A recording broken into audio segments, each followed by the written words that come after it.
presidente, senhores parlamentares, público aqui presente, público que nos assiste. Ontem eu iria utilizar meu tempo no grande expediente para falar sobre saúde pública, mas acabei usando meu tempo para o tema taxas cartoriais. É o absurdo que é o projeto que veio para esta casa, que realmente acaba onerando ainda mais a população de Mato Grosso do Sul em relação aos emolumentos, em relação a registro de escrituras, enfim, uma série de coisas que, inclusive, hoje nós vamos nos reunir, todos os parlamentares, com vários setores da sociedade, para discutir isso, para apresentarmos emendas a esse projeto enviado pelo Tribunal de Justiça, para que possamos chegar a pelo menos aquilo que outros estados praticam, como o estado do Paraná, onde as pessoas se deslocam daqui do Mato Grosso do Sul para ir até lá para ter uma escritura com valor menor. Mas hoje sim eu quero falar da saúde pública. Depois da decretação por parte da Organização Mundial de Saúde,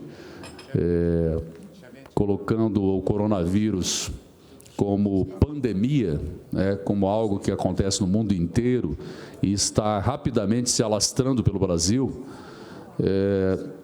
é interessante ver, e ontem eu estava percebendo isso, que você liga a televisão ou entra num site, tem um determinado número de pessoas infectadas. Daqui a 1 hora, 2 horas, esse número já dobrou, e assim será, segundo os infectologistas, em 2 semanas o Brasil vai estar com uma epidemia, com um número muito grande de pessoas acometidos por essa doença.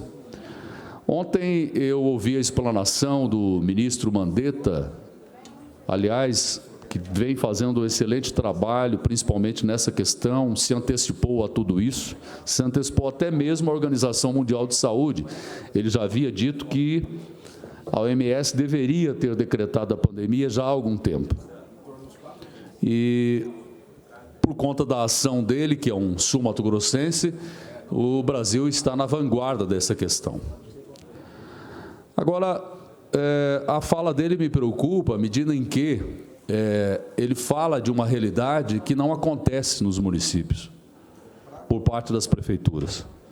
Ele fala do atendimento dos postos de saúde até às 10 horas da noite, das 6 da manhã às 10 horas da noite.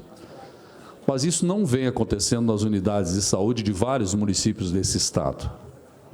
Já não há, atualmente, este atendimento. Então, isso que ele está contando que está existindo, na realidade, não está acontecendo. Aqui em Campo Grande, talvez a realidade seja diferente. Temos certamente algumas unidades de saúde que funcionam até este horário. Mas em Dourados, por exemplo, a cidade onde moro, isso não acontece. E com o coronavírus, a situação tende a se agravar muito mais, evidentemente. Porque se hoje nós não podemos atender os casos do dia a dia, os mais recorrentes, Dourados, por exemplo, tem a UPA, que é a Unidade de Pronto Atendimento, que vive superlotada e há falta de médicos. As pessoas não têm o atendimento que precisam de forma imediata pela falta dos profissionais de saúde. Nós temos lá um hospital, que é o Hospital da Vida, que é o porta aberta para o SUS, que a prefeitura é quem gerencia, afinal de contas, é bom lembrar, Dourados é gestão plena, e a partir do momento que é gestão plena, a prefeitura é que decide as suas ações na área da saúde.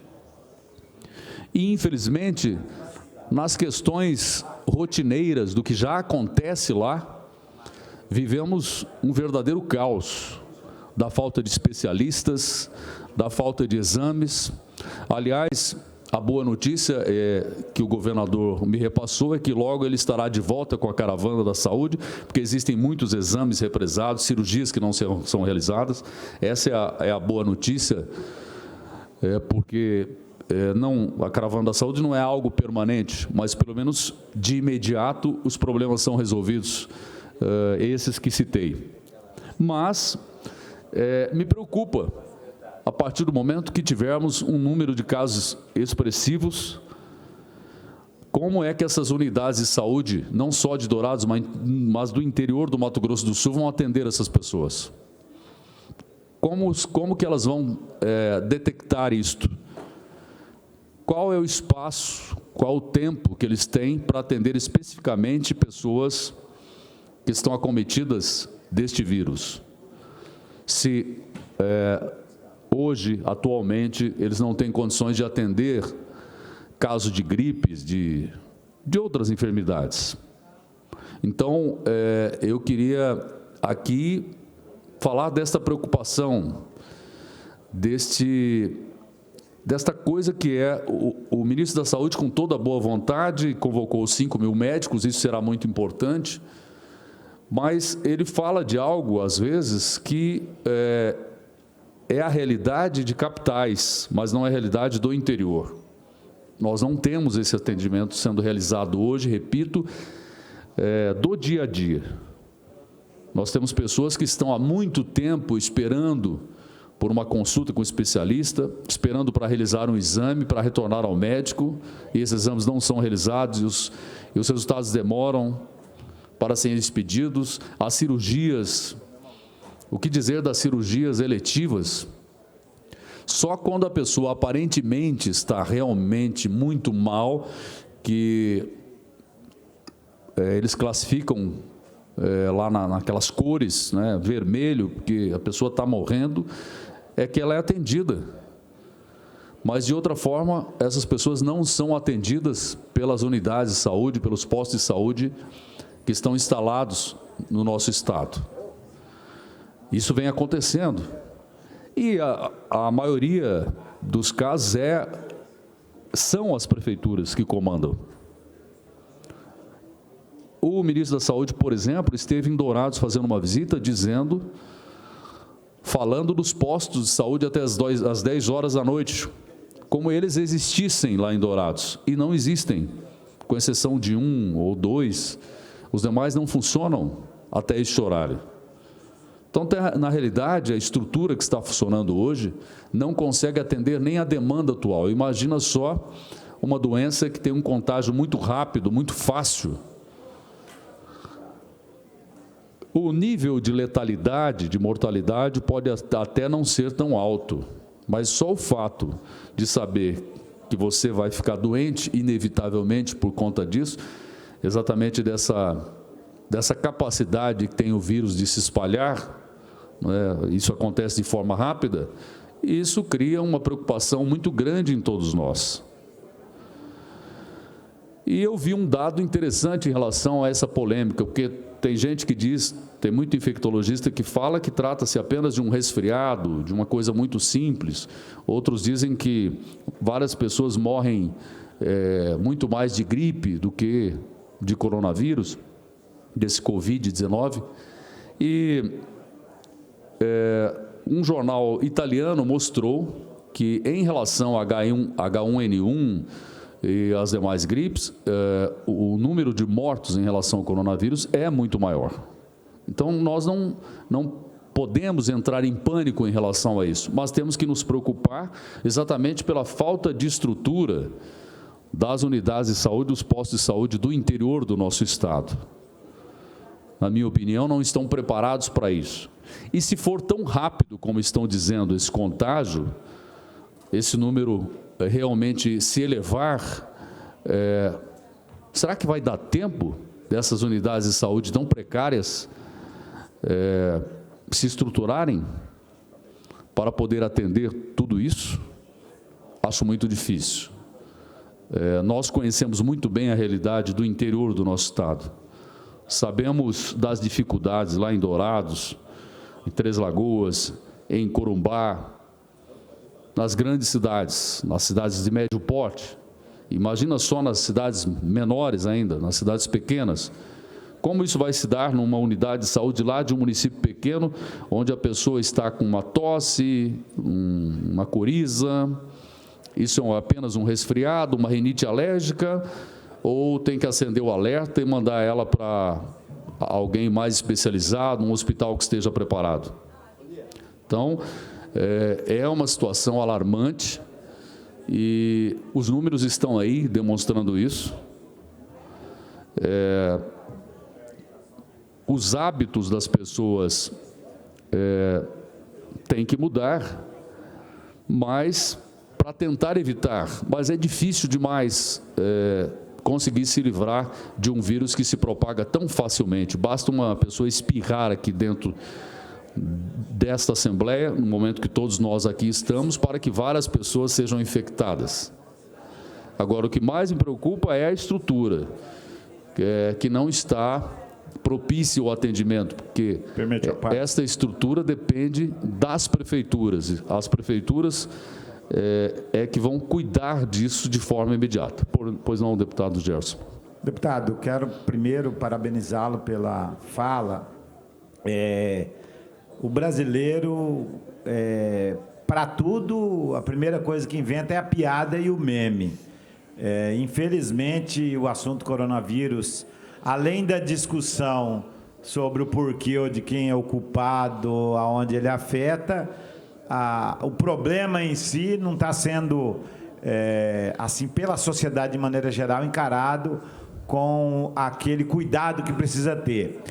Graças a Deus, o nosso ministro da Saúde foi bastante responsável quando ele veio à televisão, fez o seu pronunciamento e fez o alerta, até antes mesmo do alerta mundial, até antes mesmo dos Estados Unidos.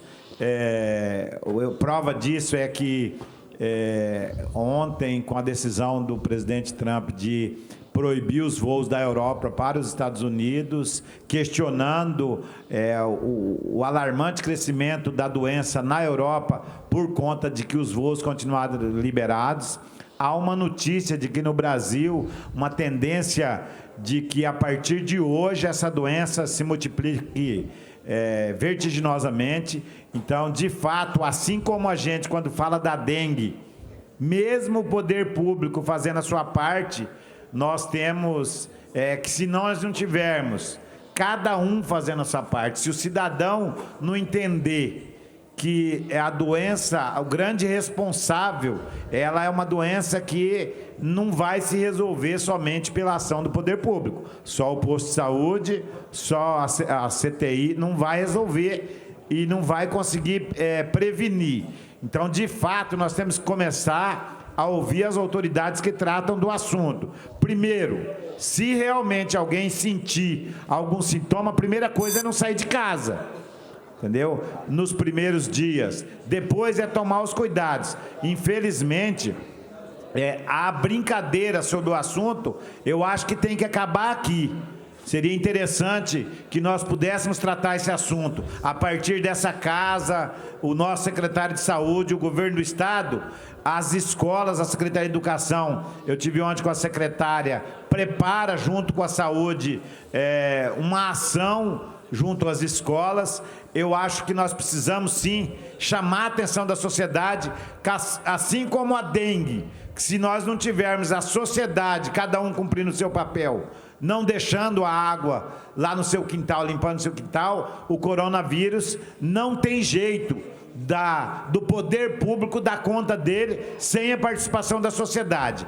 É sério o assunto. Jogos da NBA foram suspensos, jogos, enquanto aqui no Brasil muita coisa, muita aglomeração de futebol, disso, daquilo. Ainda eu tive ontem alguma notícia que nós temos ainda a sorte de que está muito quente aqui no Brasil, especialmente no Mato Grosso do Sul, e o calor não permite que espalhe rápido esse vírus. Mas eu queria parabenizá-lo e chamar a atenção que esse assunto tem que começar a ser tratado com mais seriedade do que eu vi até agora.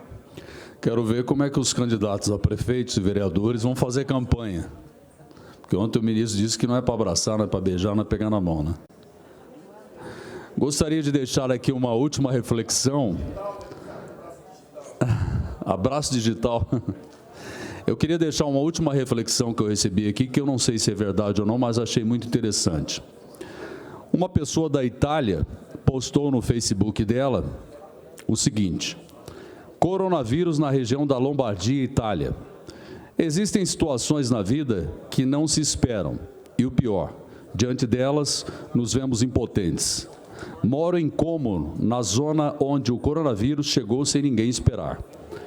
Corrijo, sem ninguém acreditar, pois esperar, com tantos chineses que passam pelo norte da Itália, esperávamos sim. Escolas fechadas, academias fechadas, bares fechados depois das 18 horas e tantos. Saindo de casa somente para o estritamente necessário. É uma situação estranha que nos leva a reavaliar algumas coisas. Nessa hora, ter um carro lindo, uma bolsa cara, roupas maravilhosas, serve para quê? Não teríamos nem como usar ou a quem mostrar. A única coisa que passa a importar é que se pede a Deus é a saúde, para si mesmo e para os teus queridos. Na verdade, como gastamos tempo em correr atrás ou pedir a Deus coisas que não nos servem para nada tantas vezes. Como somos fúteis na maior parte do tempo. Como não valorizamos o que é mesmo tanto valioso. Estamos em casa, inventamos jogos, os almoços e jantares se tornam longos e cheios de conversa entre nós. Rimos e choramos juntos do problema e cuidamos um do outro. Ninguém tem para onde ir ou coisas para fazer. A falta de tempo acabou. Fechados em casa e presos por causa do tal senhor coronavírus, que nos faz um grande favor, apesar de tudo. Nos livra da arrogância, porque vemos que não somos nada e nem temos controle de nada. Nos livra da cobiça, pois entendemos que não serve a nada. Nos mostra nossa vulnerabilidade, então nos mostra o caminho de volta a Deus. E, por fim, nos faz perceber a nossa prisão individual do dia a dia, pela tal falta de tempo e por termos que conter nossos sentimentos. E nos liberta, nos deixa livres para termos medo, para nos sentirmos impotentes, para não corrermos atrás de nada. Afinal, o único trabalho que temos, ou a única lição de casa, é a de tentarmos não adoecermos. E por último, e talvez o mais importante, nos faz reencontrar os nossos amados, aqueles com quem vivemos na mesma casa, amamos, mas muitas vezes nem nos falamos direito, a nossa família. E por fim, nos faz voltar a Deus. Afinal, diante dessa nossa vulnerabilidade, é Ele e somente Ele que pode nos proteger.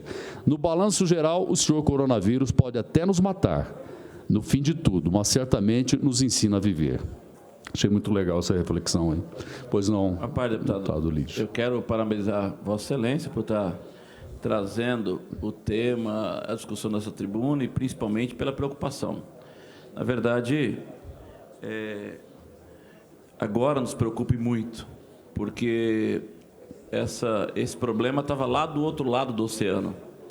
Agora está aqui do lado, está no Paraguai, país vizinho.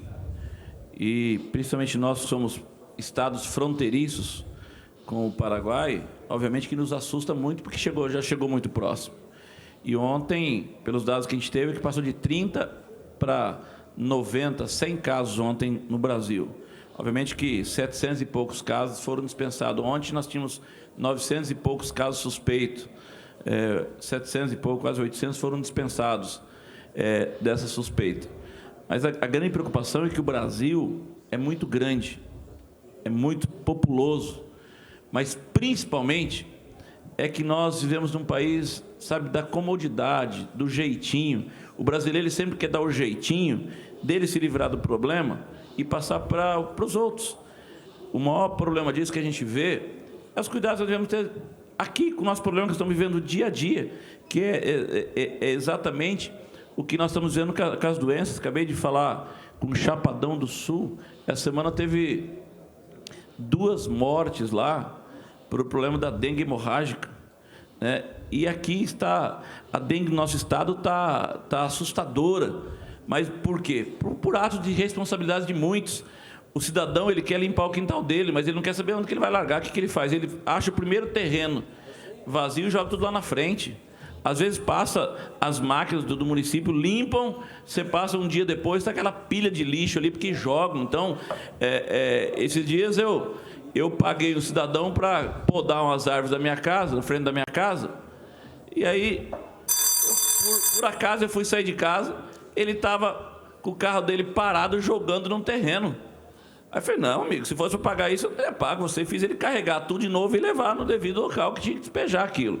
Então, essa é a situação que nós vivemos. É o cuidado que nós não temos. Na verdade, a dengue hoje está espalhada de maneira terrível. E daí, obviamente, que chega, né? Se chega um coronavírus pesado no Mato Grosso do Sul, como é que a gente vai se superar disso tudo? porque o contato é muito próximo. Ele não passa como a dengue através do mosquito, mas passa do contato, da fala. E o que é o grande problema, que nem a Itália? É que você não consegue ter mecanismo suficiente para atender as pessoas. As imagens que eles estão passando lá é dentro das unidades de UTIs e de CTIs, de pessoas idosas, tudo entubado, porque ela ataca justamente o setor respiratório e não tem equipamento suficiente para manter essas pessoas. Esse é o grande problema. E se nós nos depararmos com esse problema, o Brasil também não tem equipamentos e unidades suficientes para poder atender essa demanda de maneira assustadora, como ela começa a vir. Muito obrigado. Foi exatamente essa preocupação que exposei aqui logo no início da minha fala, de que a estrutura dos postos de saúde, das unidades de saúde, principalmente no nosso interior, não tem condições de receber essas pessoas, né? E a gente vê na Itália algo terrível, que parece guerra, né? Eles atendem aquelas pessoas que têm chance de sobreviver, aquelas pessoas que são idosas, que inevitavelmente vão morrer, eles deixam de lado, eles têm que escolher. Por falta de condições. A China, em 2 dias, em 7 dias, fizeram um hospital de 8 metros, e em 30 dias fizeram um hospital de 70. A China é uma outra realidade, né? Teve condições de fazer isso, coisa que nós não temos aqui, né? Deputado Cabalmi. Deputado Marçal, quero também, na mesma esteira do deputado Lídio, cumprimentar Vossa Excelência e passar aqui para a população do Mato Grosso do Sul a minha preocupação. Eu acho que nós vivemos um momento que podemos estar diante aí da maior epidemia do mundo, né? O surto, o vírus do mundo, que é essa questão da coronavírus. E aí, ontem, acho que os Estados Unidos anunciou o fechamento dos voos da Europa aos Estados Unidos. Isso não é pouco, né? Isso afeta uma série de questões, desde a economia, bolsa, dólar, enfim, não é pouco, é um anúncio muito pesado. E eu vejo o presidente Bolsonaro caminhar na contramão da história, convocando um ato, né, de grande vulto, de grande mobilização, de grandes aglomerações de pessoas, que nada contribui para o momento que nós estamos vivendo. Esse momento agora nós temos que evitar estarmos convivendo em lugares fechados, de grandes aglomerações de pessoas, até para evitar a própria contaminação. Então, vejo que o presidente Bolsonaro, mais uma vez, dá um tiro errado em convocar esse movimento de rua, no momento em que o vírus, o coronavírus, chega aqui no país, chega no nosso país.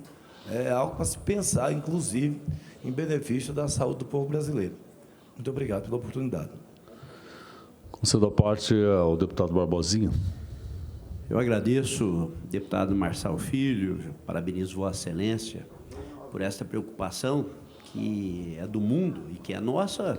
E o deputado Cabalmi fala que pode ser a maior, já é declarado pela Organização Mundial de Saúde como pandemia. É uma coisa disseminada no mundo. E realmente muito preocupante. Talvez aqui no Brasil ainda nós não estejamos num quadro, né, aqui alarmante, porque nós estamos ainda no verão. As temperaturas muito altas, nós estamos aproximando do inverno. E é onde a circulação do vírus, né, ela se faz mais forte. Eu fico pensando, deputado Marçal Filho, quando essas crises, normalmente elas surgem de países subdesenvolvidos. Dificilmente elas partem do velho mundo, né, dos países desenvolvidos de Europa, Estados Unidos, como aconteceu. Normalmente, quando ela acontece em país subdesenvolvido, ela chama muito pouco a atenção, porque eles fecham a entrada das pessoas desses países e muito pouco se faz para poder auxiliar, como é o caso nós temos aqui da dengue, exatamente, da chikungunya, agora da volta da zika, a volta agora do sarampo, não é? Agora, como é uma epidemia que se iniciou no velho mundo, então realmente nós temos essa preocupação globalizada, inclusive com impacto violento na economia. Não é? As bolsas de valores, ontem a Bovespa chegou a 12% a menos, 13% a menos. Eles tiveram que fazer aquele break lá para poder interromper. Tamanha era a queda no mundo inteiro, não é? As bolsas asiáticas, americanas, europeias, todas em profunda queda. Então, eu penso que Vossa Excelência chama atenção, O ministro Mandetta esteve agora no Congresso Nacional pedindo, não é, a liberação de recursos na ordem de 5 bilhões de reais para poder auxiliar aí no que pode vir. Mas é muito importante a fala de Vossa Excelência no sentido de que a população, nós temos no Brasil gestos afetuosos, é o cumprimento, é o pegar na mão, é o abraço, e nas escolas, enfim, nós vamos ter que começar a avaliar a mudança de hábito. Inclusive, nós temos o hábito de cumprimentar as pessoas na hora que elas estão almoçando, né? Jantando, almoçando, é um gesto das pessoas que entendem que, se não fazer isso, é uma falta de educação, e eu penso que nós temos que reavaliar padrões, modelos, né? Aglomerações, movimentos. Nós temos que começar a pensar em medidas preventivas, de forma que eu saúdo a manifestação de Vossa Excelência como muito positiva, e penso que nós temos que realmente começar a pensar do ponto de vista de nação, mas do ponto de vista do nosso Estado. O que nós podemos fazer se eventualmente chegue da forma avassaladora como está chegando nos países desenvolvidos. Então, parabenizo Vossa Excelência pela manifestação. Bom, pelo início da fala de Vossa Excelência, eu pensei aqui numa palavra que acho muito importante, que é solidariedade, né? Vossa Excelência falou aí que quando as doenças vêm dos países pobres, o mundo não se preocupa muito com isso. Quando vem dos países ricos, aí o sapato aperta. É interessante observar isso, que é uma solidariedade forçada. Agora é uma solidariedade forçada. Agora os países ricos estão sentindo o que a gente sente aqui com a dengue. Nós temos casos muito graves de dengue, muitas pessoas morrendo, e nenhum país do mundo se preocupa em nos ajudar. Nenhum país se dispôs a ajudar a nossa situação aqui. Agora, eles precisam da nossa ajuda, porque essa doença ela é globalizada, ela ultrapassa fronteiras, ela não tem limites, e um país acaba atingindo o outro se não se cuidar. Então, houve uma solidariedade forçada agora no mundo, né? Os países ricos e pobres se unindo. E há que se ter mesmo um protocolo global, né, mundial. Há que se ter isso para que não se perca o controle, que muitos países já perderam o controle. Muito obrigado, senhor presidente.